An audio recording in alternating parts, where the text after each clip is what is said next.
Let's get into the big story of the day because obviously everybody is talking. Donovan Mitchell to the New York Knicks. Is the deal done? Patrick Kinahan at the KSL Sports Zone said yesterday the deal was done. It would be announced momentarily, and we're all still waiting. That was at 10 o'clock yesterday morning, and nothing has happened. And as we've been telling you for about the last week, there have been some pretty consistent talks between the Knicks and the Utah Jazz. However, Utah Jazz CEO Danny Ainge, who's pulling all the strings for the Utah Jazz these days, has not come off of his very, very significant trade demands for Donovan Mitchell. By some accounts, he is asking for 6 draft picks. I have been able to confirm through sources around the NBA and at the Utah Jazz that Danny Ainge has not come off that mark. He wants 3 young players and a minimum of 6 draft picks. Now, as we reported yesterday on Twitter, it looks like things changed overnight on Wednesday night. I woke up to a text yesterday morning that said the Knicks were frustrated with the negotiations that had taken place. And then what do you know? We get a breakthrough late on Wednesday night into Thursday morning. And about midday yesterday, it came out that a deal was very close. Now, the latest is NBA sources are telling me that the Knicks and the Jazz have an agreement in place, basically a framework that says, hey, the Jazz are going to send Donovan Mitchell to the New York Knicks. The Jazz are going to have their pick of a veteran player to make the salaries work. Emmanuel Quickley and Grimes are supposedly in the deal, but there is a hang-up based on pick swaps and the number of picks the Knicks actually have to trade. From what I was told yesterday late in the afternoon, the Jazz and the Knicks are consulting with the NBA to get approval on the volume of picks and which picks are actually available for trade. Because if you don't know, each team has to have a minimum number of picks, and there is only a certain number of picks that you can trade of your own. So there are some questions about what the Knicks have, what the Knicks are able to move to get this trade done. That is an indication of how high the bar is when it comes to compensation for the Utah Jazz in exchange for Donovan Mitchell. And Jake, I think the bar should be very high because this is likely, you would hope, and I know that if this trade goes through, the Jazz have done it twice in about a 6-week period, but you would hope that this is the last trade of this magnitude in the next decade for the Jazz. Yeah, hopefully. And I think that, if this trade is pulled off, it changes the market once again. And I'm just going to keep saying it. Danny Ainge is setting the bar in the league for trades. And it makes me almost start to wonder if you're in Brooklyn right now and you're in that situation, are you not waiting for this to go down? When I think about the Utah Jazz and where they are, yeah, hopefully it is the last trade that they make of this magnitude for the next decade. I hope that they're not in this type of position again. But that said, I just think that Danny Ainge has done a great job here. I think that Danny Ainge is in a perfect leverage point to be as stubborn as he'd like to be. And I think that, as we talked about yesterday, when you're negotiating and the person you're negotiating with gets a bit frustrated with you that you won't come off your price, patience is the key. And I think that's what we're seeing. Danny's not in a rush. The Utah Jazz are not in a hurry on any level. There's no pressure on them. There's no incentive to move quickly. So that's why I say, I just think they're handling this really well. And yeah, it seems to be that the question is Donovan Mitchell worth what Danny Ainge is asking? I'm going to keep saying it. It's not about whether Don's worth it or not. It's about what it's going to take to get him out of Utah and appease Danny Ainge. And that's what I think is the brilliance of this situation. Danny knows who he is, where the Utah Jazz are, and where he wants them to go. And that's to the top of the stack. And they clearly have a plan. And so I think if I was the New York Knicks, I don't know what I'd do, to be honest with you, because I could kind of see 2 routes I could go. I could wait and try to let the first half of the year play out and try to get a deadline deal done and hope that Don doesn't have some amazing year and maybe his trade value goes down a bit or something like that. Or if I'm the Knicks, and this would be my preferred way, I would, execute a deal. That's what I would do. You're the Knicks. You have to get better. You clearly believe Donovan Mitchell can take you to where you want to go. So I just think that right now, this transaction may or may not be holding up many other transactions because Danny Ainge has a propensity of setting the bar for trade value for players, it seems. So it's an interesting time, to say the least. Yeah, I think one of the things that is abundantly clear here is Danny Ainge is not in a hurry here. And this goes back to the conversation we've had for the last probably 3 weeks about who has leverage and who is dictating the terms of this deal. And I will go back to what we have said for months and months now. The Utah Jazz are not in a hurry, or even, I don't think there's a sense of urgency to trade Donovan Mitchell. I don't think the Jazz are out shopping Donovan Mitchell. I will again rely on what Jazz sources have told me for months. The Jazz don't even want to trade Donovan Mitchell. But if you're going to roll up with 5 to 6 first-round picks, pick swaps, and 3 really good young players, the Jazz are going to listen. And if you want to make that deal, let's make that deal. That's what it's going to take to get Donovan Mitchell. But make no mistake here. This is a complex trade. It takes time to do a deal of this magnitude. I think this is a very different situation from what you're seeing in Brooklyn with Kevin Durant and Kyrie Irving. You have a young star in Utah Jazz phenom, I would say, Donovan Mitchell, who is in demand around the league. There are 4 or 5 teams who would love to have Don. The problem is there's one team that can make this trade based on the assets we now know that it's going to take to get a deal done, and that's the New York Knicks. So if I'm Danny Ainge and I know that the Knicks are thirsty to make a Donovan Mitchell trade, why am I going to come off of my spot at all? And as we reported yesterday on this show, the Knicks voiced frustration to sources yesterday about Danny's unwillingness to budge. And I think that's why if you're a Utah Jazz fan, you got to feel pretty good about Danny Ainge being at the top of the organization. Because why would you come off of what you're asking for when the Knicks are clearly willing to pay just about everything they have in draft capital to get Donovan Mitchell? And I do think, by the way, there is a lot of credence in this idea that the New York Knicks need a superstar. And I think Donovan Mitchell could be that guy. And I guess maybe, Jake, and I know we've talked about this ad nauseum as well, I think maybe this goes back to what you project Donovan Mitchell's top side to be. Because if you truly do believe that Donovan Mitchell is a guy, as I do, who can be a top 5 player in this league, I don't know why the Knicks wouldn't make this deal.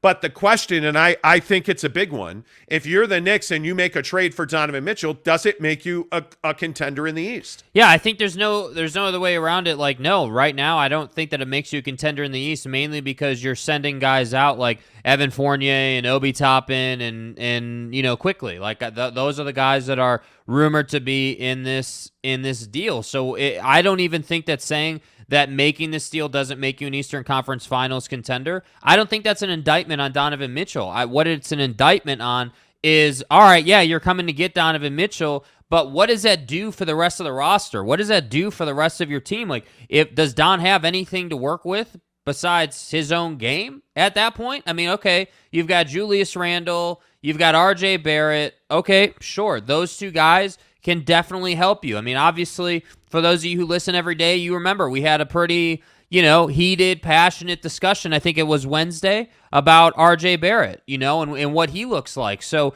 does Donovan Mitchell make you an Eastern Conference Finals contender? A contender, maybe, but I don't think we can say, yeah, definitely they're good enough to get there right away first season you have Donovan Mitchell. I think there's proving to do. I think that you got to show that you can, in the regular season, regularly beat teams like Philly and Toronto and Miami, like the contenders out east. You got to show that you're as good as those teams. So, well, don't forget the Minnesota Timberwolves. Yeah, too. and being that the Minnesota Timberwolves play in the East now and not the West, I mean, you got to show that you can beat them. And by the way, they've got the best defender in the league. And I think wait, hang on. Hang on. Who's the bro that said it first? I think like Compass, Compass, our guy Compass. Is like Minnesota in the East. That's my guy, yes. Compass. Good to see you, bro. But in all seriousness, if you look at the Eastern Conference contenders, I don't think Donovan Mitchell puts you with the Sixers. I don't think he puts you with the Bucks.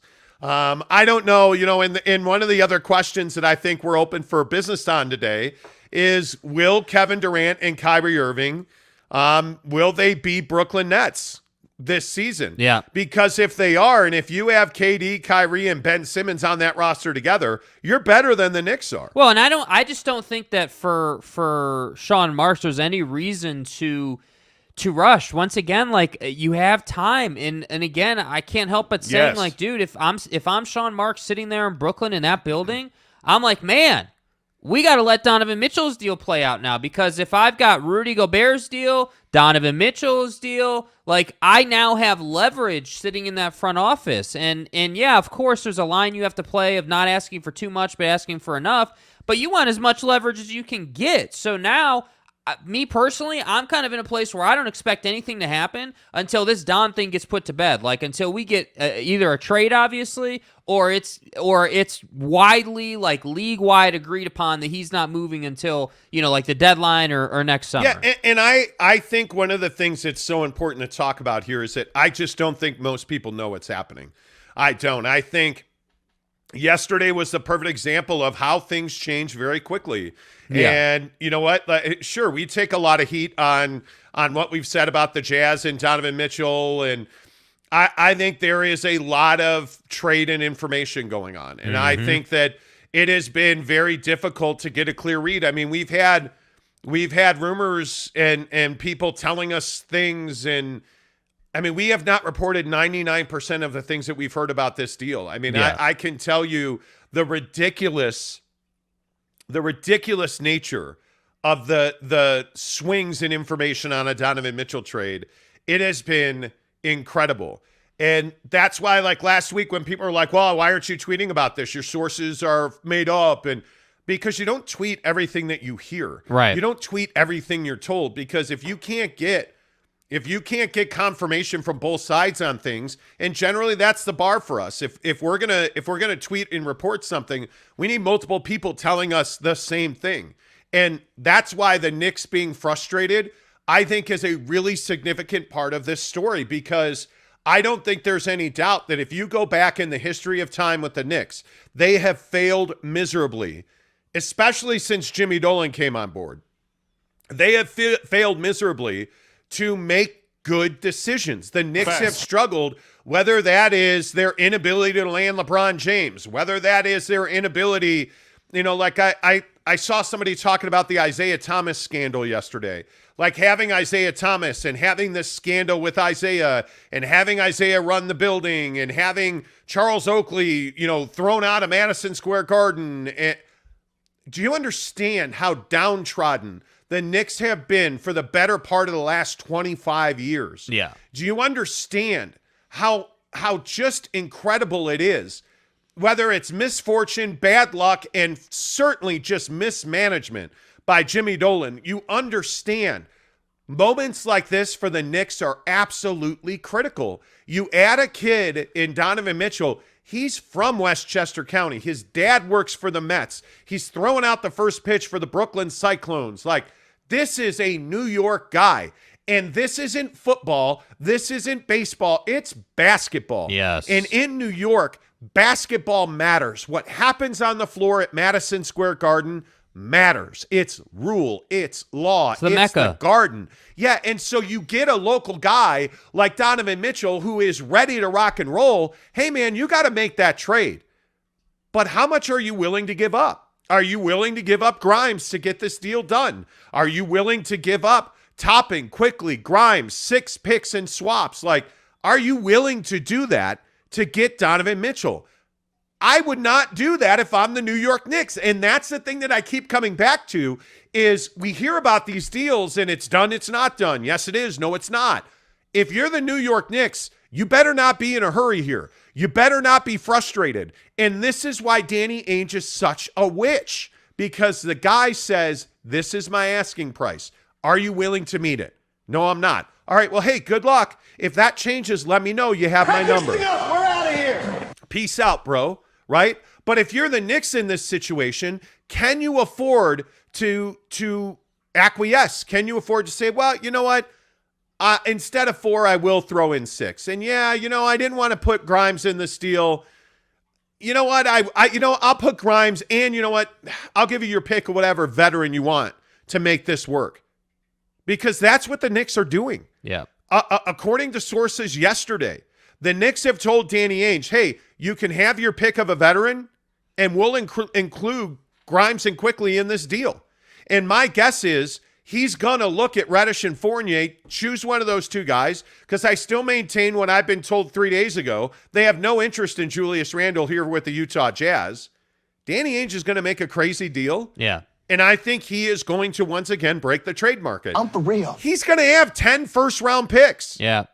That's incredible. Well, and I think clearly, having all those picks, like I think the mission is to put yourself in a position to have leverage. And I think, a lot of people take hey, we're acquiring all these picks as well. It's a full rebuild. And I do think if you trade Donovan, yeah, it's got to be characterized as a full rebuild. I just don't think there's any way around that. Like I've been pretty consistent. Like if you keep Donovan Mitchell and you use the picks from the Gobert deal to kind of add some assets, then you're retooling. But if you trade Donovan and it's all new faces, like as a Jazz fan, I'm really curious if they trade Donovan Mitchell and you've got all these new faces in highlighter yellow uniforms. What's your appetite to go to Utah Jazz fan? Wow, bro. Do you have to drop the highlighter yellow? It matters to fans, bro. Are you kidding me? Matters. I'm sorry. Call me a hater. It does matter. Hey, you are a hater. Not only do we not have all our guys here, we're getting new uniforms that we're not in love with. Well, look, I think the Rudy Gobert trade, without question, was a win for this team. Yes. Was a win for the organization. I mean, to move that contract, to acquire those assets, to get guys like Malik Beasley and Pat Bev, who are clearly assets that are in demand around the league, who I think you're probably going to wind up moving. A source straight up told me yesterday, hey, man, I'd be talking about a Malik Beasley trade because that's being talked about around the NBA. And I think when Patrick Beverley's able to be traded, they're going to trade him. It doesn't make sense to keep those guys on this roster. And I think to your point, if you're a Jazz fan, I don't know how you feel about this. I mean, let's suppose that a Donovan Mitchell deal does come down and he is moved and it is 6 picks and quickly Grimes and a veteran. Is that a package that excites you if you're a Utah Jazz fan? I would tell you I would be split on that. Because I also think there's a lot of people who think that this team's trying to get into the lottery to compete for VW. That's not what I was told. I was told yesterday, Saturday night, I was talking to a Utah Jazz source. I believe it was Saturday night, who was telling me that the Jazz are not in a position where they're desperate to get into the lottery this coming year. You don't have to be in the lottery to get a top tier NBA talent out of the draft this coming season. Like the 2023 NBA draft is legit 30 players deep. Yeah. And so I don't think that they're focused on getting VW or getting to the top of the NBA draft. I think they are focused on getting between 3 and 5 picks that'll land them top tier talent in the draft next year. Mm-hmm. Or leveraging those picks to make a deal happen during the draft. I think what this is about, and I think one of the things that Jazz fans have struggled with is I think this is about the Utah Jazz adding assets to become a much more talented team. I think that for the last 3 years, you have not been deep. I think for the last 3 years, the Jazz have been stagnant in player development, and they have not changed this roster. Well, I can tell you those days are over very clearly. I mean, the Rudy Gobert trade, if it taught us something, it was that the Jazz are going to change this roster. Facts. And if you make this Donovan Mitchell deal, granted, that's 2 of your top 5 guys and arguably your 2 best players. You're significantly changing the culture of that locker room. Quinn Snyder's gone. Rudy's gone. If Don's gone, you have to believe that Bojan Bogdanovic and Mike Conley are going to be gone. Royce is gone. You look at the difference in this roster from just 6 weeks ago, and you understand the Jazz want to get more talented, they want to get deeper, and they want to have top-down development. Mm-hmm. And I think that's exactly what these deals are about. So if you're a Jazz fan, I understand that you're not going to be enthused about going to games this year. If you're a Jazz fan, I understand that you're not going to be enthused about the status of this team. But one other thing before we get to your comments, and if you're here right now, bless you, friends, please give us a thumbs up. It really helps the channel grow. So go ahead and click that thumbs up button right now. But one question I would ask you, and one thing I would ask you to ponder, is the timing of all of this intelligent basketball for Ryan Smith, the owner of the Jazz. The All-Star game is going to be here this year. If you trade Donovan Mitchell, you're likely not going to have an All-Star starter. And I don't know what they're going to do beyond Don, but let's just say you've traded Rudy, you've traded Donovan Mitchell. Mm-hmm. You're not going to probably have an All-Star represented there. You are going to have new uniforms that are going to get far less national run because, frankly, you're not a contender. You're not relevant. At that point, I mean, let's be honest. Yeah. You're not a relevant team in the NBA if you trade Donovan Mitchell. You're just not. Yeah. So your new uniforms are not going to get run. Your building's not going to be full. Your revenue's going to be down because those uniforms are not going to sell. And people are not going to buy tickets and hot dogs and beers and, popcorn, right? They're not spending money in your building. I don't know that the timing of this lines up. And philosophically speaking, I don't know that this lines up. And the question that I have is Ryan Smith doing a good job as the owner of the Jazz? And I know that perhaps you don't always get to do things the way that you envisioned. And you don't always get to do things in the NBA in an A plus B equals C fashion. I totally understand that. But what I would say to Ryan Smith is it's not ideal to trade your two best players, tear your roster down a month after you release new uniforms poorly, by the way, release new uniforms, and the same year that you're having the All-Star game in your building. And it makes you wonder if Ryan Smith has caught up with the learning curve in the NBA. Because Danny Ainge is one thing.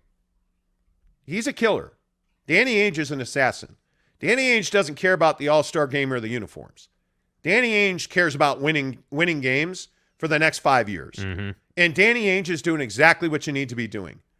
But the thing that I would say about Ryan Smith and Danny Ainge, when you have the All-Star game and you're in a critical moment in time, perhaps a complete teardown and rebuild, which if that's what happens and this Don deal gets done, and I have no reason to believe it won't, if this Donovan Mitchell deal goes down, you have no reason to go to games this year. Was this the ideal timing to do a complete teardown and rebuild? That's a question that I'd be asking. Yeah. And I'd love to ask Ryan Smith that, by the way. We've asked for him to come on the show multiple times. He's declined. Mm-hmm. Well, he hasn't really said anything. But let's get your thoughts on it. What are your feelings on this trade? If you're, I see that we have a ton of Knicks fans and NBA fans and Jazz fans in here today. What are your thoughts on this? How do you feel about this? Are you excited as a Jazz fan to go through this? Caleb says, good morning, Caleb. Yeah, Monty, so you can say, yay, our all-stars, and then trade him right after. Exactly right. I mean, that's tough, dude. Very tough. Cody Strickland, my friend, what's up? He says, so if we trade Mitchell, will we unload everyone who has value for picks? JC, Bogey, Mike, Pat, etc. What will those trades look like picks-wise? I think there's a real good chance, and Cody, I think that's a really good question. Yeah. I think there's a really good chance that you have 5 or more first-round picks in this upcoming draft, and I think there's a real good chance that going from 1 or 2 future picks to probably a dozen or more future draft picks, protected, unprotected, 2029, 2137, like it doesn't matter the year. Yeah. You're going to have a lot. The question is how many of those picks will be unprotected, because that's all that matters. And if you look at the Jazz with their upcoming pick, they're not going to be good this year. So their own 2023 pick is going to be valuable. I'm curious when this team starts spending money after this rebuild, because again, I'm surmising no Donovan Mitchell trade has been announced or told. Mm-hmm. And again, if you're just tuning in, the latest details that we have, the latest intel behind the scenes that we have is that the Jazz and the Knicks are close to completing a deal, but they are waiting for guidance from the NBA on how many picks, how many swaps, what can we legally do? Because there's a lot of picks that have changed hands multiple times.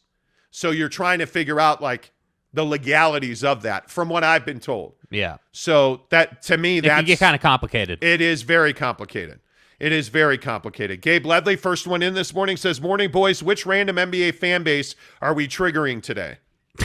Exactly right. Compass says Spurs. Colton Bitten says, good morning, Tim and Jake. Good morning, Colton. Good morning. Bittens. Appreciate you. Steve Hambone, good morning, guys. Happy Friday. Good morning. Ramsey's 10, good morning to you. Colton says, say Jazz trade Don. Do you see Ainge sticking around for 3 to 5 year rebuild with most of these assets being 2027, 2029? I think that's a really good question. I do. I think Danny Ainge is going to work until the job is done. And one of the things that I question here, and I think is an interesting talking point is, are you Oklahoma City? Are you Houston? Orlando? Hey, we tore it down. We're going to draft. We're going to be young for 5-7 years. I don't get that feeling.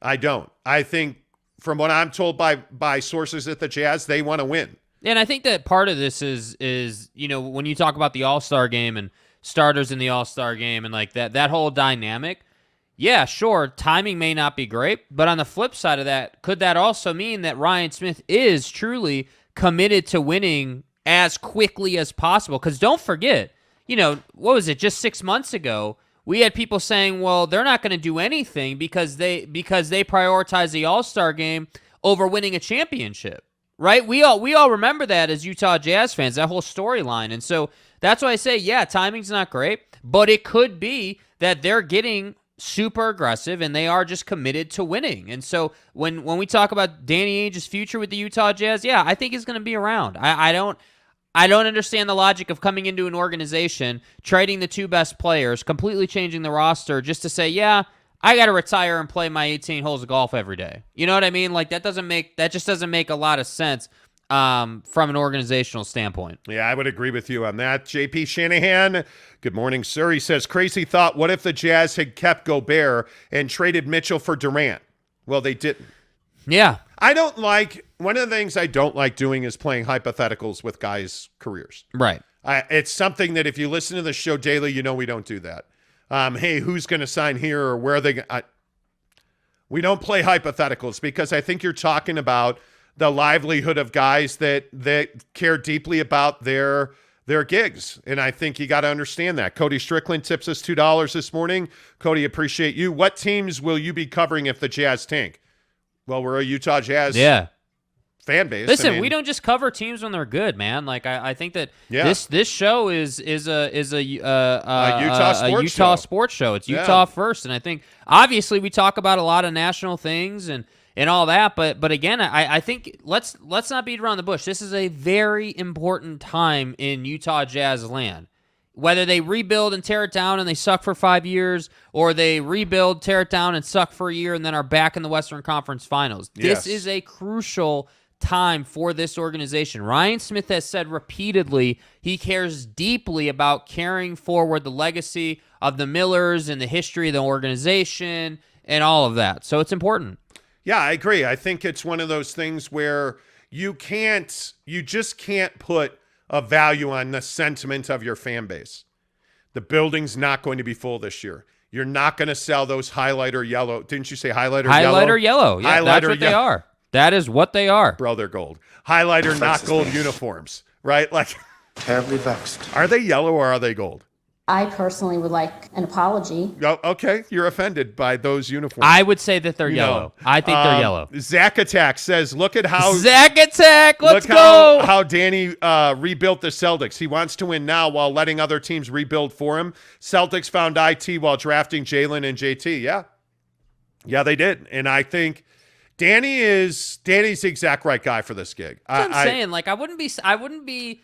The sentiment for Utah Jazz fans shouldn't be stress or anxiety. The sentiment should be, okay, well, we've traded Rudy. We're pretty close to trading Don, but we have this gold mine of assets. So being that that's the case, where does Danny go from here? Is it that he wants draft capital to execute in the draft? I don't think so, in my opinion.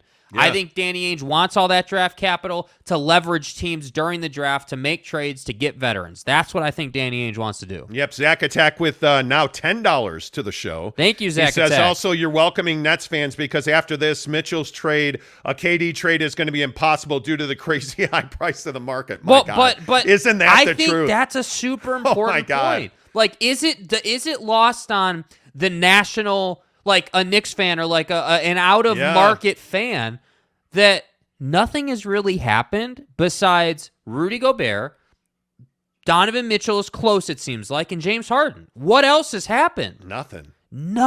What have There we has heard? not been a single significant, and it's not even just trades. I think you're absolutely right. Nothing's happened. There hasn't been a significant free agent move. Ink like to DeJounte paper. Murray is a Okay, bigger that's trade. fair. That's fair. Yeah, that's a trade. We can add that to the have list. the Lakers done something? No. Have the Celtics? Have the Knicks? Have the Nets? Have the nobody? The Bulls? Any of the major contenders at the top of the table in either conference. Like the Rudy Gobert Minnesota trade. And by some accounts, and you're a guy who doesn't believe in Minnesota yet.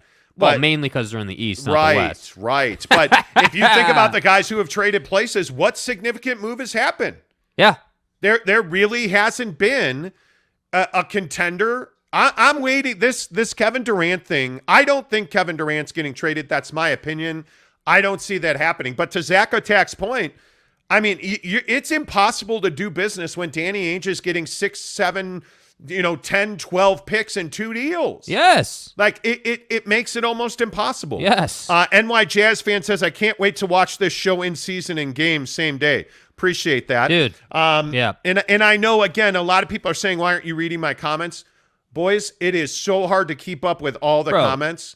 I mean, it is. We have, what is it, 500 people? 527 people on the show right now. So, and we love everybody's comments. We really try to be interactive because we value your opinion and we love the conversation.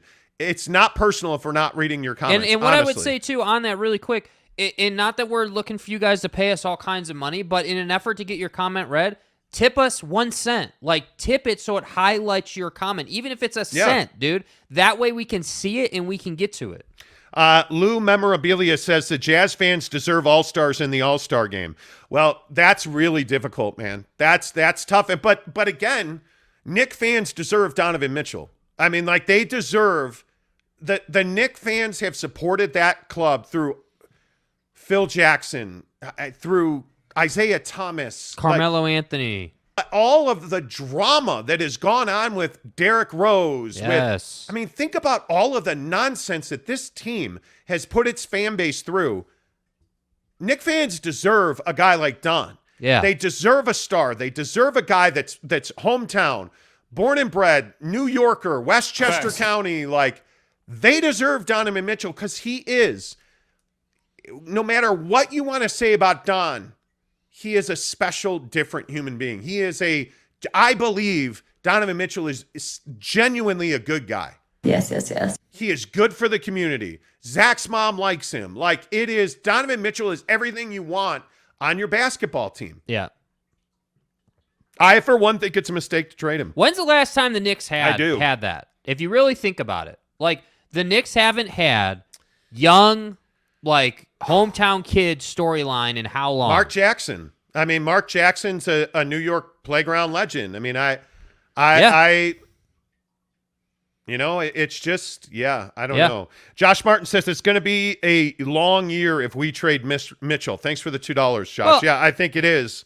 This is going to be a difficult season. Listen, I think, sure, in the win-loss column, it may be difficult. But I also think as a Utah Jazz fan, what this requires you to do is put just a touch more effort into knowing some of the names because they may not be Donovan Mitchell and Rudy Gobert, right? They may not be big-time, league-wide known guy. But that said, guys like Malik Beasley, if he's here, guys like Vanderbilt, if he's here, because those guys have a ton of interest in the trade market. Yeah.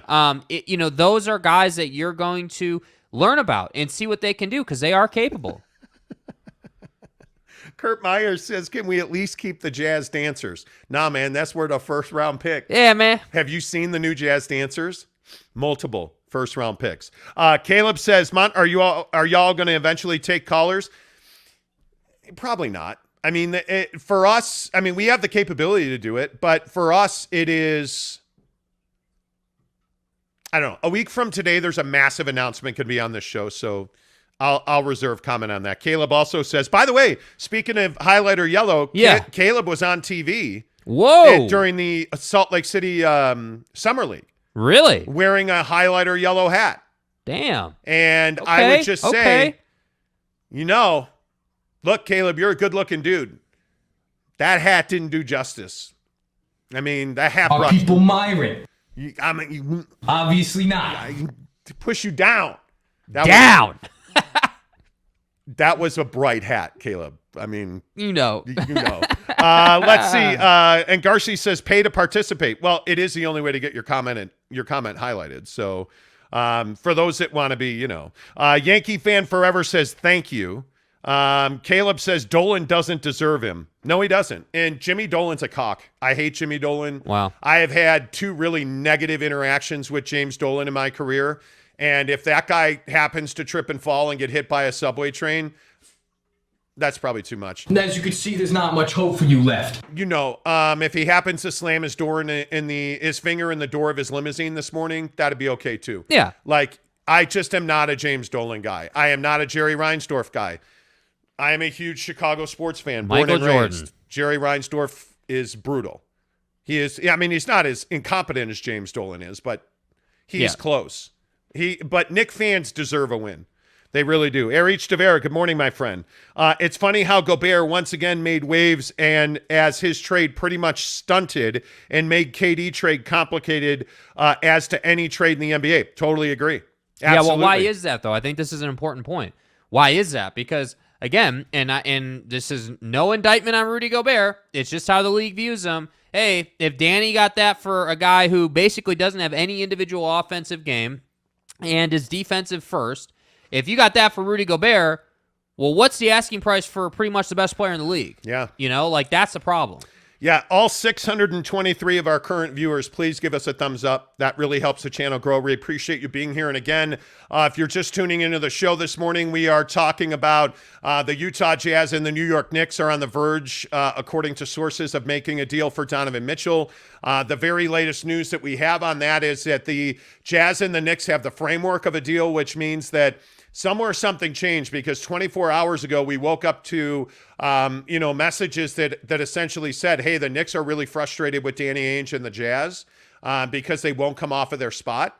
They won't come off of their ask for 6 draft picks, multiple players. Mm-hmm. And then yesterday around, I don't know, what was it, 1 o'clock in the afternoon, we started hearing that, hey, a framework of a deal is in place.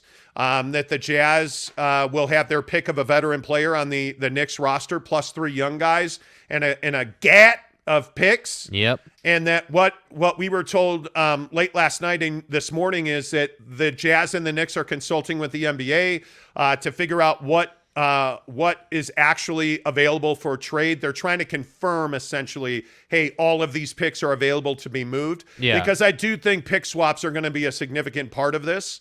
And I do think future first-round picks are going to be a significant part of this deal. So there are some questions, and I think the Jazz and the Knicks are doing this right. If you have a framework, there is no need to rush through a deal, because the last thing you want is to have to tweak a deal after guys have changed place.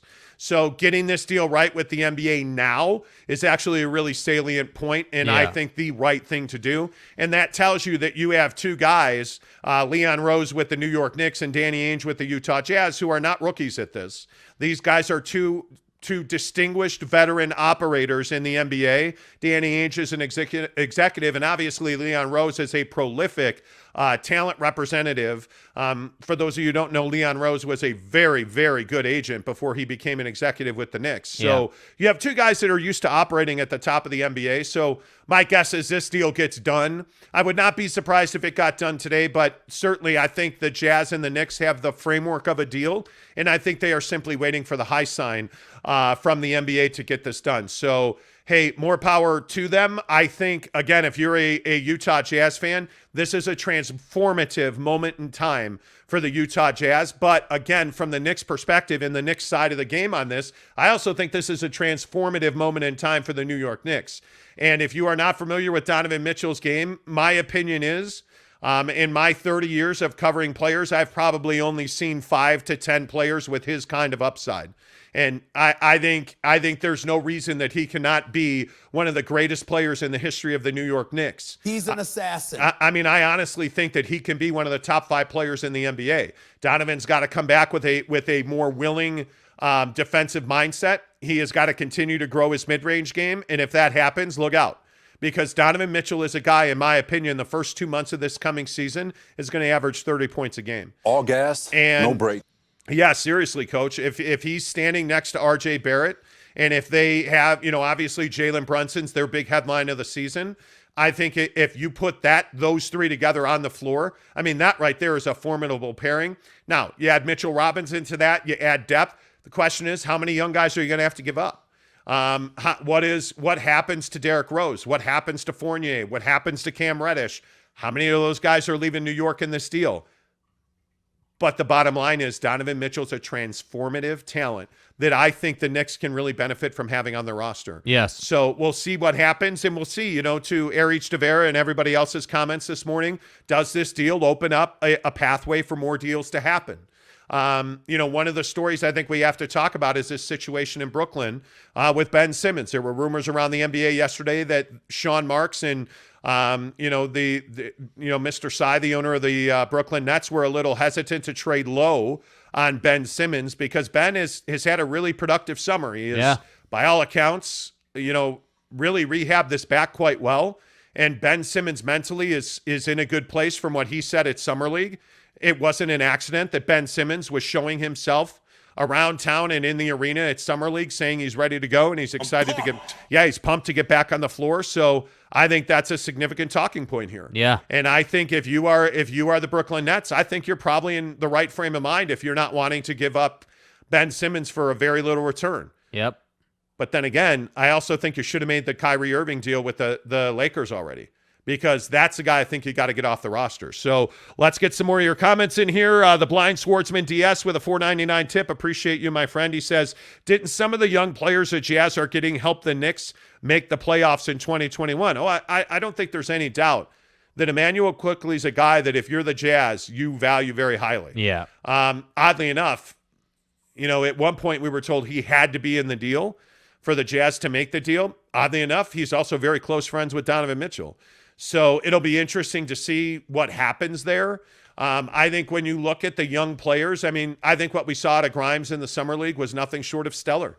Now, Summer League hasn't meant a whole lot. Right. But I think when you look at Grimes, you look at Quickley, you look at some of the young talent. I myself am not a huge fan of Obi Toppin. It's interesting. We were listening to Tony Jones yesterday talk about Obi Toppin. There is no bigger New York Knicks fan and observer in this town than Tony Jones. I thought he made a really good point. Obi Toppin showed some pretty good development towards the back half of last season. Well, and I think he's mobile. He's explosive. He's got a lot of athleticism, which Runs I think the floor well. Yeah, the Utah Jazz haven't had that, and that's what I'm saying. Like, if you're a Utah Jazz fan in this whole dynamic and situation, I think what you can be excited about is the fact that, you are going to be much more of a run and gun team. You are going to be like up and down the floor more. You're not like the Quinn Snyder days of slow, methodical, relying on the quote unquote screen assist from Rudy Gobert to get your offense going. Those days are over. And I think that while you were a great team, you really pushed the limits and boundaries of what that team could be.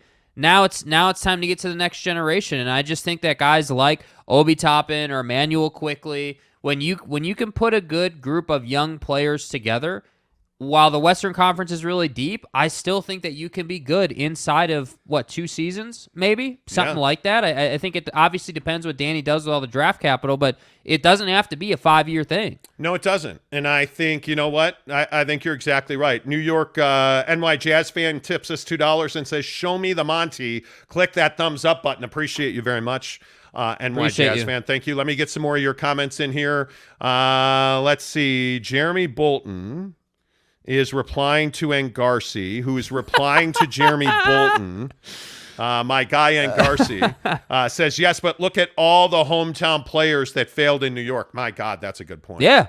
What's it going to take for the Knicks to win? I think that's what Knicks fans want to know. Like, what is it going to take? Can Donovan Mitchell, with the guys you just mentioned who are there already, is that a formula for us to get to the Eastern Conference Finals? Because I'm a big believer, don't talk to me about the NBA Finals until you can at least win your conference, you know? It's hard to win in your hometown. Yes. I think you look at Derrick Rose winning, an MVP in Chicago and then blowing his knee out. I think you look at, there's a lot of guys that have tried and failed at that. Russell Westbrook in Los Angeles right now. Yes. But I think if you look at Kevin Durant not playing in Washington, or it's hard. Number one, it's New York. The microscope is notorious.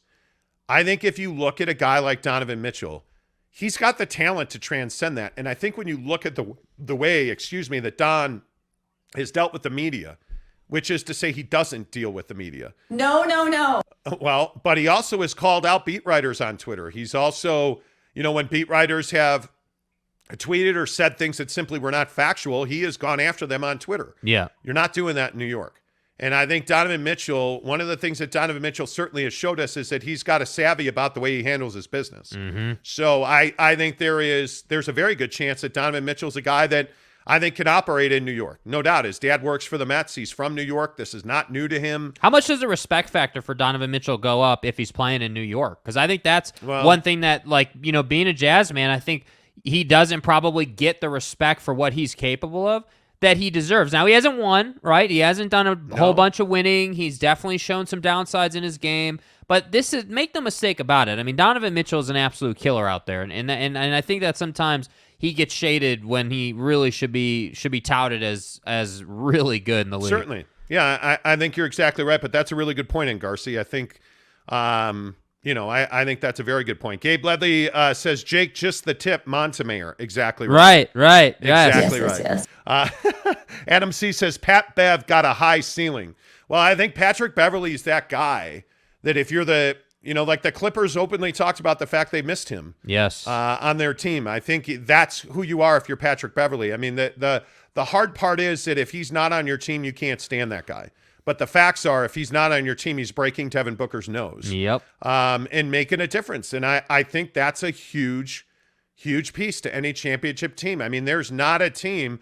I mean, I look at the Boston Celtics and Marcus Smart. I think Patrick Beverley's much more of a, he's a guy that on the court is a jag. I mean, he's not a nice guy on the floor. But Marcus Smart doesn't take it to the level, and I don't think he has the quality that Patrick Beverley has, like understanding, containment. I think we saw Marcus Smart melt down against Golden State in the finals. Yeah, I mean, look, I think that when you play on the edge like that so much, like guys like, Draymond, Marcus Smart, Beverley, those guys. What does Draymond Green have that those guys don't? Rings. Yeah, he has rings. He has admitted that the Boston fans got in his head, and they still won the series. So yes. I think Marcus Smart and Patrick Beverley are very similar players.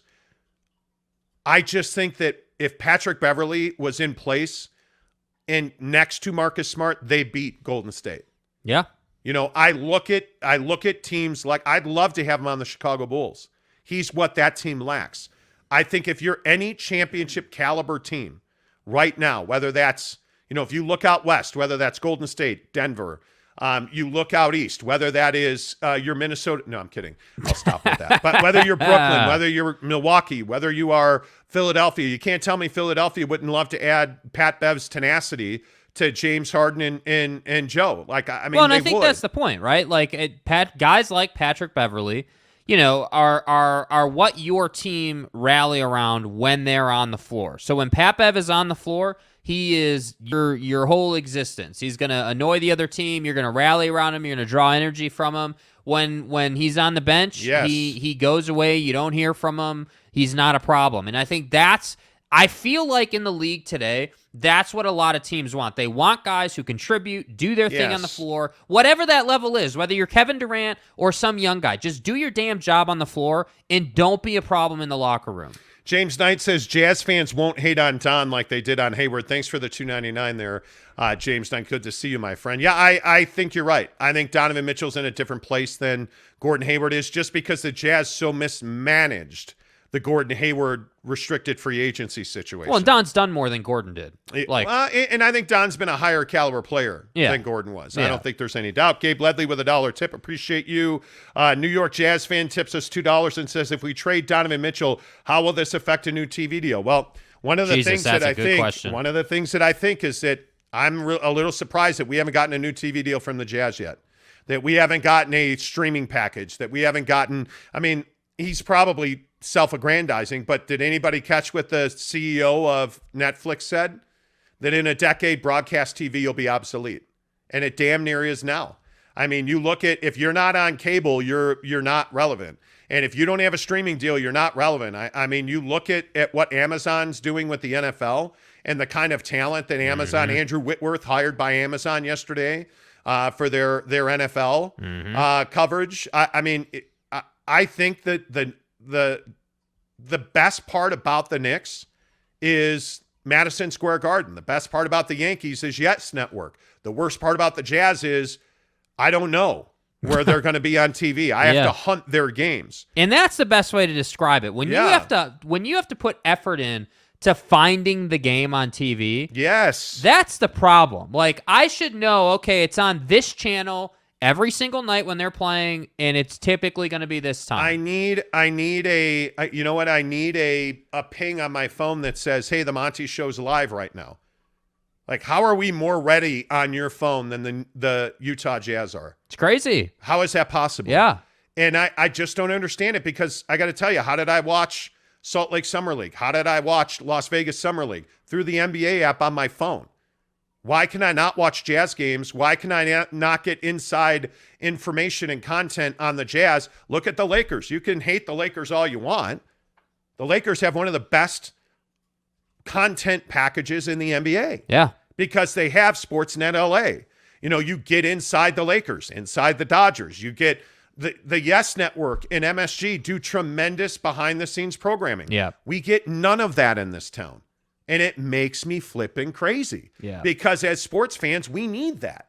We need that. There is, and again, I don't want to go too far into it. We're going to actually talk about this in a minute, though. In about 20 minutes from now, we're going to talk about the state of the media in this country. But I look at ESPN. I need more from ESPN. But that's ESPN 700. That's ESPN TV. That brand is so powerful. Do more. Right? Yeah. We're thirsty for coverage in this town. It's incredible. And who's the best media company in Utah? It's BYU. BYU by far. By far. BYU TV.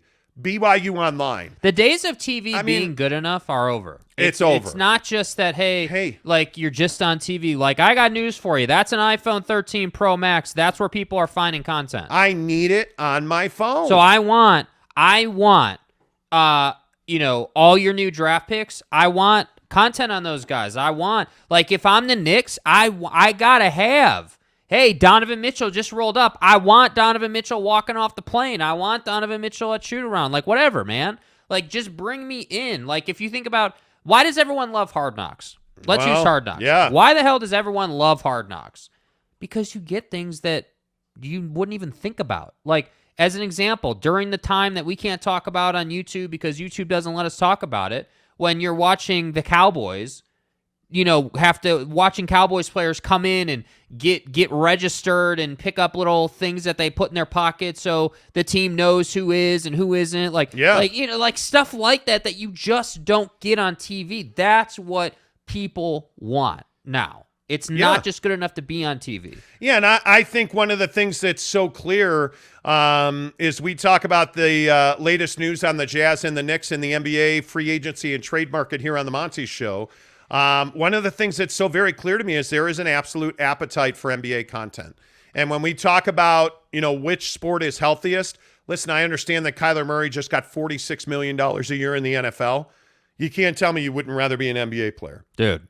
I mean, the money that's coming into the NBA, the money that these guys are getting paid, the opportunities in marketing, the opportunities in content, the NBA gets it unless you're the Utah Jazz. Right. And you don't have a TV deal. That's the thing that drives me crazy. All right, let's get some of your comments in here. Nick P says, is the trade really done or more hype like yesterday? If not, what is it? The trade's not done. And I think people need to understand that until the NBA, and really it's until Woj bombs it, until the NBA approves a deal, it's not done. And I think one of the reasons things have been so quiet is because Danny Ainge is asking for an F-load in return. Like, these deals are not easily done. These deals are complex. When you have a guy like Danny Ainge who's not going to settle for less, these are big-time deals. And I think one of the things that you are so clearly finding out, as we sit here and we talk about this Donovan Mitchell deal, one of the things you're so clearly finding out is that Danny Ainge is no rook. Danny Ainge knows how to operate in these circles. And so when you have a trade of this complexity, I think you have to take your time, execute, do it the right way. You have to find ways to make sure that you get what you need, because you're not going to be in a position, hopefully, you're not going to be in position to trade a talent like Donovan Mitchell again. And he will every single time. If you think about Danny Ainge and the situation he's been in, this is a guy that's traded Ray Allen. This is a guy that's traded Kevin Garnett. This is a guy that's traded Paul Pierce for Kevin Garnett, traded Paul Pierce. Like, you've traded Rudy Gobert. You've traded Donovan Mitchell. I mean, this guy knows how to get a haul in return, and that's what he's going to get from the New York Knicks. Here's what's going to happen, Tonto. You're going to do what I want. And if you are making a deal with Danny Ainge, the thing that I would say is buyer beware, my friends, because this is not something that's easily done. Yeah. And that's why I say about Sean Marks in Brooklyn, I don't know if Sean Marks has the balls to make a deal like this. I don't, because I think Danny Ainge has a tremendous set of cojones. Yeah, dude. Yep. And you know what I love about Danny Ainge so much? Danny Ainge will walk away from you. It's what I always say about buying a car. Walk into a car dealership fully prepared to walk out without buying a car. Yep. And watch what happens. Yep. Right? Danny Ainge goes into these things fully willing to walk away. Yep. He doesn't need to trade Donovan. He doesn't. And that's the beautiful portion, man. Big Dog O-Town gives us a $5 What's tip. up, What's baby? up, Big Dog? He says, let Gangsta D do what he do, produce banners, true fans. Let's go get behind the beehive assassin. Get busy. Shout out to Mo Bamba. Let's go. Win championships, right? Appreciate you, Big Town. That's Appreciate the bar. you, bro. RJ Breezy says, well, walk away from the Knicks. Why would you walk away from the Knicks? I wouldn't. First of all, it needs to be said. The Jazz didn't walk up to the Knicks, right? The Jazz didn't do any walking here. Yeah. The Knicks traveled across the country to talk to the Jazz and have been doing that for 8 months. Like probably since December or so, we've been hearing, hey, the Knicks have talked to the Jazz. They want Donovan Mitchell. Like, this is not new. This is not like just happened yesterday type material. I mean, this is something that's been building. So when you say, hey, like, why don't they just walk away from the Knicks? Because they don't need to walk away from the Knicks. They have the Knicks over a barrel, and it's that simple. Look at Zayman with a $5 tip this morning. Good morning to you, Zayman, again. He says, Danny to the Knicks front office. Oh, hey, man, by the way, one more thing. Hey, guys. I'm afraid I'm going to go ahead and need each one of your firstborn, too. Hey, guys. Hey, man, he's not only getting the basketballs. He's Yeah, getting dude. the rack. He's getting the bag. Danny's taking him for a ride. We'll see. Adam C. says Leon, and I think you mean Leon Rose, right? Leon won't get ripped. Well, I don't know about that, bro. I don't know about that because I think getting ripped is like defining whether you got ripped or not depends on how you value Donovan Mitchell. So, like, Yes. if Leon Rose says, hey, like, Donovan Mitchell's worth 3 guys and 6 picks, let's say, and whatever else, then Leon doesn't feel like he got ripped. But on the Utah Jazz side, like, I tend to agree. I wouldn't be giving those 3 guys and the picks for Donovan Mitchell, Jake. with all due respect. Jake. Yeah. You Yeah. got to check your boy. What do you mean? Jeremy Bolton says Mitchell/Brunson equals Caruso/Steve Blake. Get the hell out of here. Wait a minute. Bro, Wait a bro. minute. Did you just drop Steve what are you Blake talking on this about, show? man? Did you really do that? Dude. Steve Blake? Good God, man. apologize Maryland to Terrapin's finest. Jesus. Do you even know who Steve Blake is? Yes. Okay, good. You really just dropped Steve Blake on this show? Saw, dude. Saw, dude. Dude, Wow. speaking of Steve Verna, gives us $19.99. Thank you, sir. Thank you, Steve. He says, Knicks fan here. Shout out to you guys for not being biased. Great show. Appreciate you, man. Thanks, man. I really Appreciate you, appreciate that. We work Steve. hard. Way to go. Jeremy Bolton says Steve Blake is a GOAT of L.A. Steve Blake was a L.A. Laker guard for a moment. Whatever. Steve was tenacious. He worked hard, man. Yeah. Good pull, Jeremy. See, this is why Jeremy Bolton's a legend. He's a Hall of Yeah, Famer on Hall this of show. Famer, bro. Absolutely. NY Jazz fan says, Adam C., when is your new movie Trolls 3 coming out? Okay. Adam C. says, maybe if Utah won the playoffs, we wouldn't chase Mitchell. Hey, well, you're not. But see, you're not and this wrong. is my point. See, You are if not the wrong. Dallas series hadn't happened and they didn't get bounced, if you go like, back to the bubble, Yeah, it's yes. it's what you said, I don't know, 2 weeks ago Yes. about Mike Conley missing that shot in the bubble. Mike Conley and Bojan Bogdanovic did not get the ball. And you know what? We've talked about Joe Ingles a lot on this show. There's a clip from the bubble where on the Mike Conley play at the end of the game, Mike Conley gets it, and is running up like if you're watching it on TV, the far side of the floor. Yes. On the near side of the floor, Joe Ingles literally is pointing to Donovan Mitchell, who is on the offensive near side wing waiting for the ball already. He was already ahead of the play, was wide open. But what do we get? Oh, that's right. We get Mike Conley bricking a game-winning opportunity. Come on, guy. Come on, dude. Like, we know who should be taking that shot. I think it's hysterical. This is the second time you've told that story on this show, and you're so pissed about it. I am pissed. Which I think is great. You know why? We talk a lot about, hey, like, Knicks fans deserve Don, or Utah Jazz fans deserve for Michael not to break Buddy off, right? Like, we talk about that, right?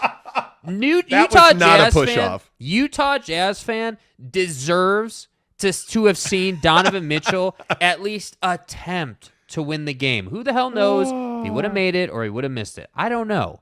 But he's got to be the one taking that shot. Tanner Plummer says, I'm still waiting for my money, Mont. Jesus. Well, Tanner went on a Spaces, I think it was Jazz Nation Spaces on Twitter, and he shouted us out. You are a rock star, sir. I appreciate you. EJ says, would you consider the Knicks contenders if Mitch goes to New York? You know, it's definitely funny. Contenders, yes. If that's all the Knicks do, I don't know that I can say they're contending for an Eastern Conference championship. Are you a mid-table team? I don't know.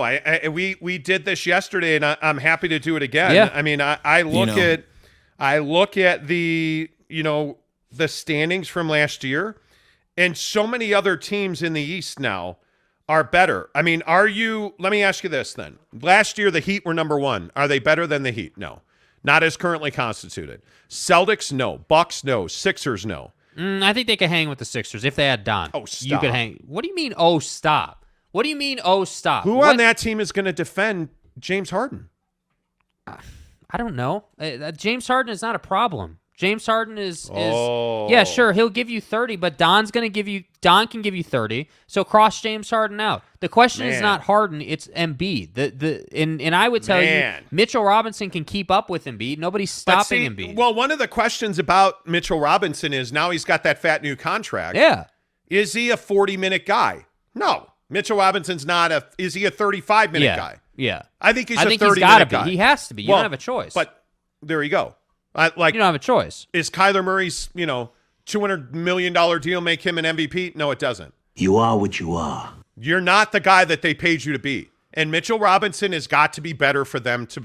He's got to take a step so the Knicks can take a step. Listen, Jalen. The other thing is, by the way, Jalen Brunson has never been the guy. You paid him that much money. Don't you need Jalen Brunson to be not if you have the Donovan guy? Mitchell. Well, but and I think this is how the Jazz, by the way, got into the position the Jazz were in. Yes. You paid a guy, and that Rudy Gobert contract was gnarly. Yeah. So, and by the way, the beauty of YouTube is our take on that is on YouTube. Go and find it. 2 years ago. We'll tell you'll see. You're going to pay RJ Barrett, I would assume, right? And surmising that RJ Barrett is not in the Donovan Mitchell trade. Right. You're paying RJ Barrett a max extension. You're paying Jalen Brunson. You're paying Donovan Mitchell, and you're paying Mitchell Robinson. Yeah. Are you capping your ceiling? Are you pushing your ceiling down? Well, the issue is when you're paying all those guys, you don't have depth. That's the problem. So if even one of those guys gets hurt, which is highly likely, honestly. So giving up Quickly and Grimes? Yeah. But you don't have a choice. This brings me right back to what the commenter said before. I can't remember your name. I apologize. But that whole conversation of, hey, is Leon going to get fleeced, basically? Well, that depends on what Leon thinks of Donovan Mitchell. And that depends on how you view fleeced, because I think Donovan Mitchell's the top 5 player at his very best in his career, but we'll see. I'm here to tell you that version of the Knicks with Don and Jalen and RJ and Julius and Mitchell Robinson, those guys can compete with the 76ers. Absolutely. Absolutely. Okay, you're not wrong. That we have 815 listeners on this show right now. If you're new to the show, our mantra is there's no wrong or right. There's differing opinions. Yeah, for sure. So the thing that I will say is I don't think Julius Randle is there. When you're paying Don, Brunson, Mitchell Robinson, and then RJ Barrett, it doesn't add up. Yeah. So I think Julius Randle won't be there. I think Tom Thibodeau doesn't like him. And I think they're going to move him for money reasons anyway. He did have a weird end of the year. He did. Tom Thibodeau is not going to be there. I'm a Bulls fan. Trust me, I know. That's not. He's not that guy, pal. Yeah. He's not. Yeah. Tom Thibodeau's not that guy, pal. And I'm telling you right now, we don't know if this team's a contender with Donovan Mitchell until we get to training camp, and let's see who they are. Do the Knicks have the balls to make a deal at the deadline after trading for Donovan Mitchell? Well, doesn't this make you committed? Like, if you're the Knicks, like, aren't you like saying, "Hey, we're all in," and when we get to the deadline? But, and Knick fan, I don't have to tell you this. You've been all in how many times, and it's been a wreck. Yeah, but this is right. Different, right? But it's not that different. It's not that different. Yeah. Because you were all in when Patrick Ewing missed that finger roll. So get your facts straight. Okay, cool. I paid that guy. He didn't come through. Totally get it. Yeah. How many times, though, have you torn this thing down and relied on Alec Burks to make a jump shot? Okay, so you're not that team anymore, right? Now you're Don, Jalen Brunson. There's been a leveling up, it feels like. Right, but you're not going to have young guys who are growing and have a higher ceiling. Now it's, hey, max contract extension guy in Donovan Mitchell, who, again, I think he's going to be 30 points a game, Don. Yep. You have this really good piece that you don't know what he can turn into in Jalen Brunson, and you just paid a big in Mitchell Robinson a pretty good, hefty bag of cash. Yeah. What does all that mean? Derrick Rose, whether he plays a game ever again or not, let's surmise, Derrick Rose is a really important part of this now because that guy is a mentor, and I think you need him to contribute on the floor, but you need him off the floor as well. I agree. There's just so much of, and it's New York, by the way. Good Lord. But this is what I mean. Don has to come to the plate ready to go. Like, Don, it's not just 30 points a night. Like, and I've been saying this for a minute.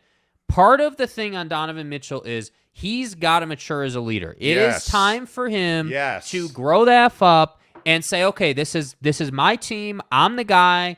You know, yeah, sure, Jalen, some people will tell you Jalen Brunson is as good as Donovan Mitchell, whatever. I'm telling you, Donovan Mitchell is the face of this franchise if this deal happens. And part of that responsibility is making sure your boys are ready to go, making sure that you're on the same page, and that starting five has a lot of cohesiveness, and we're not having, you know, like if you look at the Dallas thing with Jalen and Luka in the playoffs, right? No Luka, Jalen's the guy. Luka's on the floor, Luka's the guy, and Jalen's minimized. You can't have that in this starting five. It's got to be a good, cohesive thing. But it's hard to win in New York. It is. And I think I see the battle in the comments now. Stop comparing New York and Utah.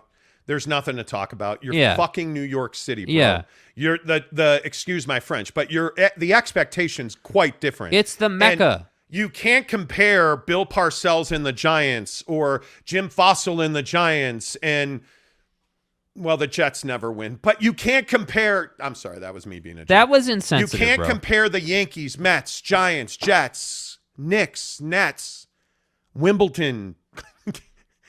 You can't compare on the Jets today. You can't compare those things. Yeah. It doesn't matter. We're talking about the New York Nets, Knicks, and stuff. Yeah. But the reason I said Nets there was because I think the Nets are a cautionary tale. Y'all feel me? Nobody's got more money than Joe Tsai. And what has that gotten you? Nothing. That's gotten you an abject failure. I think the Knicks are in position to be doing this right. But is it good enough? It's funny you bring up the Nets because, yes, it has been a failure. There's no way around that. But you did get to big games, big moments. Kevin Durant taking, and making huge shots. Like, you were the league for about 5 minutes. No disrespect. Yeah. So for the Knicks, is it good enough to get to the Eastern Conference Finals and lose? Like, that's what I struggle with. You make this deal. What is good enough? If you're a Knicks fan, do you feel good enough going to the Eastern Conference Finals and losing? What is the benchmark? Okay, wait a minute. Did somebody really? Okay, first of all, Jeremy Bolton, you're killing me today.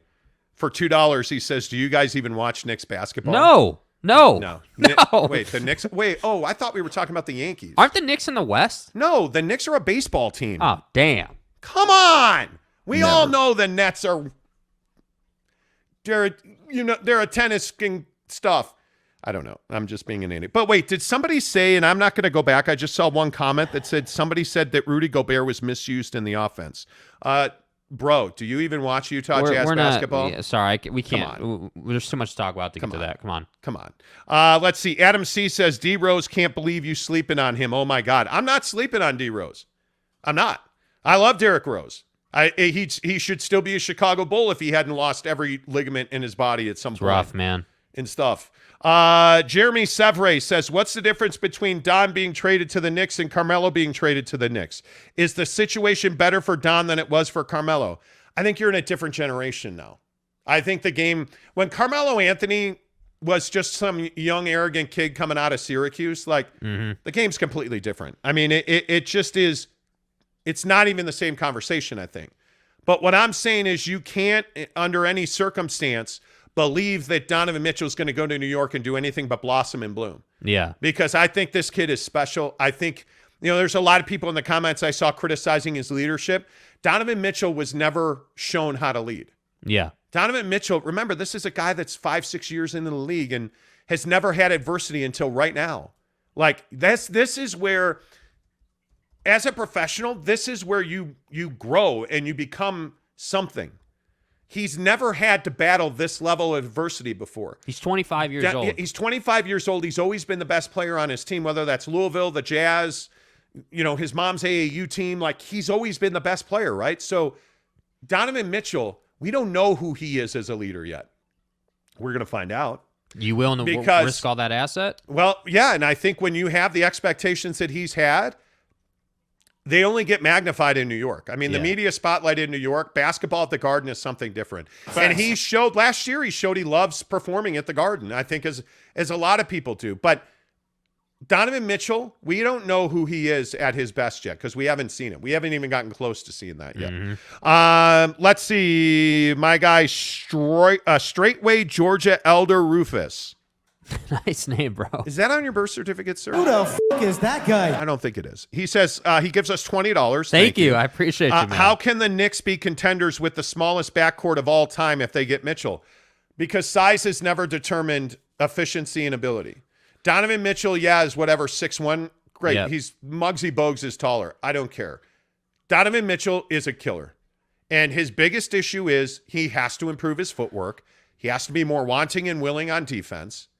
And he's got to absolutely be a titan in the mid-range. Yeah. Because Donovan Mitchell is logo Dom when he wants to be. The guy truly can shoot the three from distance. Think about how Chris Paul controls games. If Don had that in the bag, who would he be? Right? Think about how DeMar DeRozan operates on the elbow. Now, again, he's taller, can shoot over guys, totally get it. But my point here is that Donovan Mitchell has to learn how to control a game, not just by scoring or like taking hero ball threes. He has to learn how to control that pace and control that narrative within a game. Because we all know this. NBA games are five-minute stretches at a time. We know that, right? So when you're getting your ass handed to you on a 20-5 run by the Celtics and you're playing in the Garden as a Knick, what is Don's answer to that? Where's the leadership? Where's the shot making? That's what I think that I want to see. That's a great question. Let's see. Eddie Paula says Kyle Lowry and Fred VanVleet did quite well together. Yes, they did. My man. But what do they have? What do they have? This is so important. What did they know how to do? Specifically, Kyle Lowry. Yeah. Kyle knows how to win, right? Kyle knows how to put his stamp on a game. The NBA isn't a size game. It's a space game. And it's a mental game. And it is. And at some point, at some point you're going to realize that size doesn't matter. I'm not playing your games. Yes. Anyway, my point is the NBA is not a size game. It's a space game. You did. I'm a child. Yes, I had to. You did. I had to. Alyssa Calendar tips What's us up? $1.99. Alyssa, good morning. Thank you. Donovan will grow up in the Garden. Ask RJ. Indeed. Yeah. Indeed. And I think there's definitely a factor. But again, is it not concerning for New York Knicks fans that you're talking about trading essentially the farm to get a guy in Donovan who has to grow up, who has to do some proving? Yeah. Is that not concerning? It should be. But Donovan, you're mitigating risk with Donovan Mitchell. Absolutely. I mean, I think he's a guy. Again, and if you're new to the show, I'm a huge believer in Donovan Mitchell. I hate this trade. I don't care if you put the Garden on a flatbed and drive it to Utah. Yeah. I still hate this trade because I just believe in Donovan Mitchell. I do. And now we'll reserve comment. I don't want to get into Jazz ownership and management. I believe in Donovan Mitchell. Yeah. I believe in Danny Ainge. I still hate this trade. I hate every part of it. Rich Tripp, James Harden went from 11 free throw attempts a game to 6. He's lost a step. Well, I think he also got fat. I think he loved himself some cheesesteaks. Him and Zion were hanging out. I think and because he said it, it does degrade it a little bit, but I think the magnitude of his hamstring injury, I think a year ago was not told. Yeah. And James has kind of talked about that. He absolutely was playing on one leg this past season. So we'll see. But he clearly has lost weight. I mean, he's back to abs, James and abs. Yeah. Right? I mean, he's got the beard. Well, He's got I think abs. he's motivated again. And, this is that thing we talk about. If you didn't see the show yesterday, one of the things we talk about all the time is that look at these guys on a prove-it deal. Yeah. Donovan Mitchell is in a prove-it situation. Oh, yes. James Harden's on a prove-it deal. Kyrie Irving's on a prove-it deal. Zion. I mean, Zion Williamson's on it. Just got paid the max. He's got to prove it now because if he doesn't play again this year, he's done. I mean, you look at how many guys are on prove-it deals. James Harden signed a 2-year deal. 1 year. The second year's an option, right? So 1 year, second year's an option. If he plays well this year, if he's back to Rich's point, if he's back to 11 free throw James, and he's knocking down that 3, which he doesn't do in the postseason throughout his career. 0 for 27. But if he's back to that guy, James, I think he's getting paid. And I think he knows that. That's why I would love to trade for Kyrie Irving. If I'm the Lakers, I'm making the Kyrie Irving trade because I think Kyrie Irving is on a 1-year, $37 million prove-it deal. He's a guy that's lost a lot of money by his own doing. Yeah, I mean, he lost money because he's an a-hole. I'm all down for that. But Kyrie Irving's a guy who's lost a lot of money, and he's got a lot of money to lose here. So, yep. I look at James Harden as well. James Harden left $14.8 million on the table on a prove-it deal. He opted out and took $14.8 million less to prove that he's not a fat ass who's out of shape and done. Fat. That's pretty motivating if you're James Harden. But Rich, I think you're not wrong. Ronald says, why would y'all stop lying to the viewers? Danny didn't come down from his original asking price, and Danny reached out to the Knicks first. Y'all such liars. Okay, well, let's go back and tell you what we've been talking about with this. We told you, I think, in February, that the Knicks started calling the Jazz about a Donovan Mitchell deal to get done at last year's trade deadline. Yeah. The Jazz summarily said no, like every time. No, we're not doing that. We're not doing that. We're not doing that. The Knicks called and called and called and called. No. Got past the deadline, they still called. Got to the summer, they kept calling. And finally, the Knicks got to a place where they were willing to offer more picks. And my guess is as this went on, the Knicks had a larger appetite. And from what Utah Jazz sources told me, they made an offer that got Danny Ainge to engage. That's the bottom line. Yes. They have not shopped Donovan Mitchell.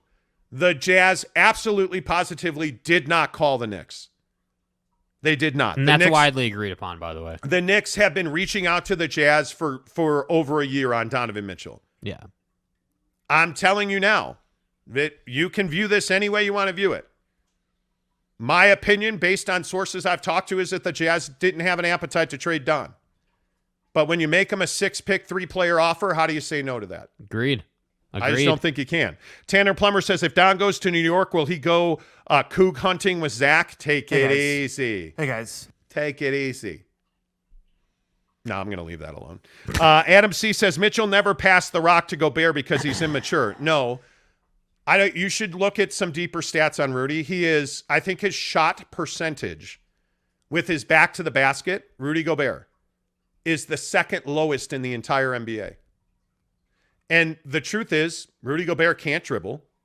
When he dribbles, I think he's got the worst efficiency after he dribbles in the NBA. Yeah. When he puts the ball on the floor and dribbles, he almost always turns it over. And they won't be giving it to him in Minnesota. I hope we're clear on that. They didn't trade for him to get him the ball. No, the other issue is that he does not have any kind of jump shot, and he does not have touch around the rim. Rudy Gobert is awkward in the air. If he's not power slamming on you, there's a good chance he's going to miss it. By the way, I also think his field goal percentage is one of the lowest in the NBA when he uses glass. Mm-hmm. Like, he's not an efficient scorer by any stretch of the imagination. And everybody says, well, the shooting percentage and true efficiency. He dunks the ball. Rudy Gobert is the most dominant player at the rim in the NBA on both ends of the floor. He is the best rebounder in the NBA. He is one of the best setter of screens in the NBA. I am not throwing him the ball in the post.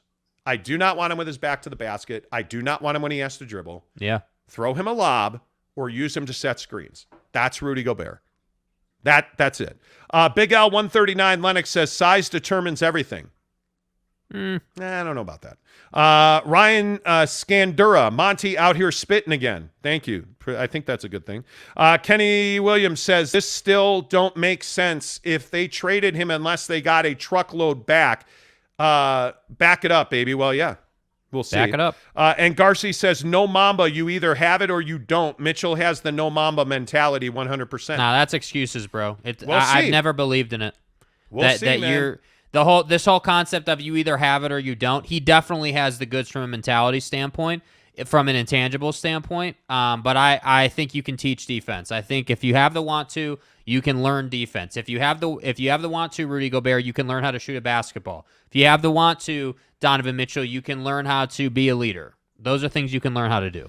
Kyrie is way clutcher than Donovan Mitchell. Stop it. Oh, way clutcher. Oh, yeah. Kyrie but also Irving he's hit played championships. Kyrie Irving hit one of the biggest shots in LeBron James's life. Has Donovan Mitchell ever had LeBron James next to him? Yeah. I mean, I just... Who's Kyrie Irving been when he hasn't had LeBron James next to him? An absolute nobody. Yeah. Nobody. I agree. Adam C. Gobert was playing pick and roll with Rudy. What does that mean? Yeah, I don't understand that. Gene Shuriel says, no, Utah didn't call the Knicks. No, they did not. I would agree with that. P.O. Dub says, Rudy can catch oops and offensive rebounds if you got a guard who can penetrate. Yeah, and I think that's where we saw Rudy's highest best use as a Jazz man. Yes. Was in Mike Conley breaking the paint and throwing him a lob. Don throwing him a lob. The issue for Donovan Mitchell this year in Utah was when he'd get into the paint, he almost always turned it over. And I think a lot of it is he didn't believe in his teammates. So, and I think as we saw, Dom was used as a decoy and it went off swimmingly well against Dallas. Yep. In that endgame situation in American Airlines Arena in Dallas in the playoffs, they double-teamed Donovan, left Bojan Bogdanovic wide open on the opposite wing. Bojan head faked, wide open three, bricked it. And I think Donovan Mitchell felt that way all year. Yeah, and by the way, it should be said, all these people saying Don doesn't pass Rudy the ball. He passed Rudy the ball to save their season in the Dallas series. He did. I mean, it's a non-starter. Very well. Ken Williams says Rudy is about rim protection. Oh, there's no doubt his highest best use is protecting the rim. He's a prolific shot blocker, man. Like, he is a prolific shot blocker. A couple of more, because then I do want to get to Kyler Murray real quick because we are up against it. We may not even be able to do that, by the way. Trent Oldroyd says, if Mitchell stays in Utah, do they have the assets now with Rudy trade to win a championship building around Donovan? Yeah, absolutely. I'm a believer that's the route I would go. But then again, I'm a talk show host, not an NBA general manager. I think they do. My firm opinion is they have two routes in front of them. And I legitimately think this is how it's set up. Okay, if we're going to keep Donovan, this is our path. And by the way, these two paths were laid out before the Rudy trade happened, in my opinion. You've got two paths. Hey, we're keeping Rudy. Or I'm sorry, we're keeping Donovan. Okay, great. This is the route we're going to go in the draft. This is what we're going to do. We'll probably move Mike and Bogey for first-round picks each. Like, okay, great. If we're going to trade Donovan to the New York Knicks, that elongates our timeline. However, we can probably build better depth with that and build a longer winner out of that. You can probably build a 5 to 7 year window where you're good. So Correct. That's why I think it's just two different paths. And I don't think one is better than the other, but I do think, obviously, they're very different. And I think the second path where you trade Don is definitely a rockier road to go. Yeah, I think it is. It'll be interesting to see how that plays out. EJ, good morning to you, friend. He says, am I alone when I say Donovan Mitchell's better than Devin Booker and D Book is overrated? I don't know that you're alone. I think certainly there are people who believe that. I think it's pretty simple, the difference between Donovan Mitchell and Devin Booker. Devin Booker has better players around him, which has allowed him to grow and develop at a better clip than Donovan Mitchell. I think Devin Booker is thirsty for huge games. And I think Devin Booker's a better player inside the three-point stripe. I think it's that simple. I think Devin Booker has 10 spaces on the floor, 10 spots on the floor where he can score anytime he wants. And I think now that Devin Booker is a much more capable defender, I think those are the reasons I value him more than I value Donovan Mitchell. A year from now, we could be having a different discussion. Yeah. If the Suns go back to the finals and Devin Booker struggles again in big situations, I think that's going to be very telling. I think if the owner of the Phoenix Suns, Robert Sarver, gets run out of town, I think there's a good chance that Devin Booker winds up being a Laker, not a Sun. Yeah. And I think we are in the defining moments of Donovan Mitchell's career. I think when he gets traded, because I'm a believer that this is now an if, is no longer an if, it's a when. You don't go this far down the road and not make a deal. And if that deal doesn't happen, there must be some shocking development to prevent it from happening. But if Donovan Mitchell winds up wearing a Knick uniform, now we find out who Donovan Mitchell is. Because there's absolutely no pressure on Donovan Mitchell to win in Utah. There just isn't. I think this is a very apathetic fan base and a very apathetic media that kowtows to the players in this town. Free pass. And that's not the case in New York. Now, having said that about Don, nobody's got a better motor than Don. Nobody wants to win more than Don. Nobody wants to improve more than Don. Nobody wants to be the single best player in the world more than Donovan Mitchell. Yeah. Nobody. That guy's got a drive and an internal motor. So when you talk about no Mamba, with all due respect, and Garcia, you're completely wrong. Now, is he capable? Could be. Have we seen that from Don? We haven't. Nope. But every year he's come back to training camp with new tools in the bag. And I think that this year it's the mid-range. That's what we're seeing. If you're new to the show, we played a video the other day of him working mid-range, and he looks better. We played a video the other day from Chris Brickley's Black Op runs in New York, where Don absolutely almost ripped a backboard off a stanchion. Is this the dagger? So he's in great shape. We've seen him. He has one of the best body men in the business in David Alexander. And I'm just telling you, man. Yep.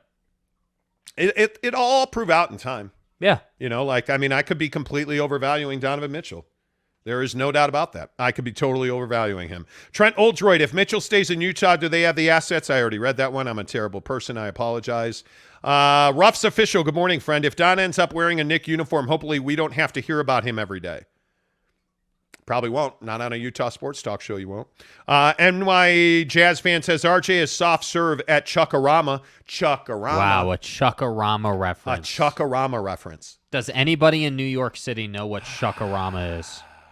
Chuckarama. Our NY Jazz fan also says at Louisville, Donovan Mitchell was a defensive beast. Came to the NBA, changed his focus a bit. He needs to look at honing his defensive skills like D-Wade, MJ, and Kobe. Agreed. Absolutely. Abso-freaking-lutely. We are sending two listeners, or a listener and a friend.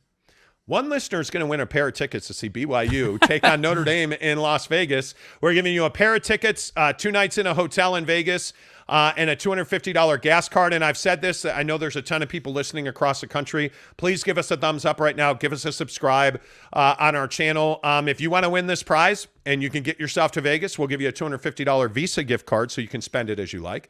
But we are giving away a $250 gas card, 2 tickets to see Vegas, to see BYU and Notre Dame in Vegas, and 2 nights in a hotel.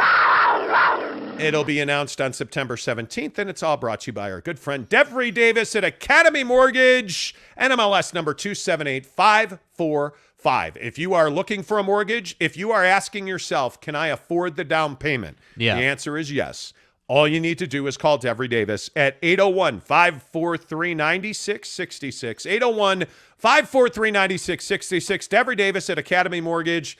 He's the guy. He's done 3 mortgages for me. He's done mortgages for multiple friends of mine. And the thing that I really say about Devry Davis, and the reason that I tell you to call him every day, is because he's not a yes man. He's not there just to take your money. He has told me multiple times, no, I would not do this. No, you should not do this. Hey, here's how I would do this. You guys mostly who watch this show know that I am a real estate guy. I'm somebody that believes in owning multiple properties and growing wealth through real estate. So I've asked him about buying property in Park City. I've asked him about buying property in Maui. Poughkeepsie, New York? Yeah, Poughkeepsie, New York. That's a lie. He told me straight away, hey, here's how I look at this. Maybe I would, maybe I wouldn't. That's what you know when you call Devery Davis, no matter where in this country you are. 801-543-9666 to reach Devery Davis at Academy Mortgage. He's going to set you straight. If you're a millennial, if you're a first-time buyer, if you are a police officer, if you are a member of the military, Devery Davis has down payment programs for you that'll get you into that house you've been thinking about. But don't go house shopping without an offer letter in hand. Whether you have the money in the bank or not, Devery Davis can make you a cash buyer. Absolutely, he can make you a cash buyer. Call Devery Davis at Academy Mortgage, 801-543-9666. NMLS number 278545. Devery Davis and Academy Mortgage are equal housing lenders. Welcome to the program this morning. If you are new to the show or if you are just tuning in, the biggest stories in sports this morning, the Knicks and the Jazz are reportedly close to a deal to send Donovan Mitchell to New York to be the newest hero in Gotham. Yeah. By all reports, they are going to get 3 players and 6 picks in return. Pick swaps and picks. The question only remains, how many of those will be guaranteed unprotected picks? That's a big question. From what sources are telling us here on the Monty Show, they are simply working with the NBA to structure this deal so that it is legal and that it works. Could get a deal today, could never get a deal at all. I don't know. There was a local radio report here in Salt Lake City that said it was done and would be announced yesterday. That clearly didn't happen. And that's because they only have the framework. They don't have the absolute details. So as it was explained to me by sources at the Jazz yesterday, they are just simply in a position where they need NBA approval. And then Danny Ainge has to pick one of the veterans he wants to make the contracts work. And it's simply a matter of what Jimmy Dolan, what Leon Rose and the New York Knicks are willing to give up. Because we also heard from NBA sources yesterday that the Knicks were quite frustrated with the Jazz and Danny Ainge because Danny would not come off his asking price for Donovan Mitchell. And if this deal gets done, I think it's a pretty good indication that the Knicks and the Jazz met somewhere. I wouldn't call it the middle, but I think both sides gave a little bit or a lot to get a deal done. And I am excited to hear the details on a deal because I do think it will happen. When that deal happens, obviously we'll be back live right here on the Monty Show. So make sure you give us a thumbs up right now. Make sure you hit subscribe and click that little bell so that you get that indicator on your phone when we're live reacting to a Donovan Mitchell trade if and when it happens.